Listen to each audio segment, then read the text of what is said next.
toasted buckwheat with poached egg.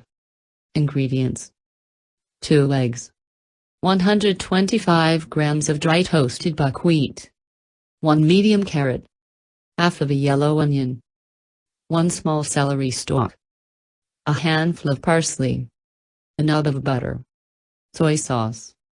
Directions: place 125 grams of toasted buckwheat in a saucepan, cover with water and bring to a boil.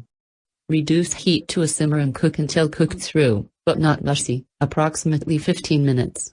Drain and set aside covered. In the meantime, dice the onion, carrot and celery into really small pieces. Heat a knob of butter in a pan, add the chopped veggies and stir fry until softened, 5–7 minutes. Remove from heat. Mix in the buckwheat and finely chopped parsley. Pour in a small amount of soy sauce. Take a very small saucepan and fill it with water. Crack an egg into a small bowl, but be careful not to break the yolk. Bring water to a simmer. Once it is simmering, swiftly pour the egg into the water and, using 2 spoons, try to push any of the egg whites towards the yolk.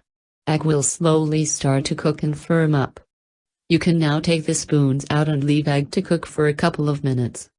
You will determine the time once you've done that for a few times, but usually it's only a couple of minutes before the yolk starts to cook, too. We don't want that. We need a runny yolk, so keep an eye on it and take the egg out of the water with a slotted spoon once you think it's just right.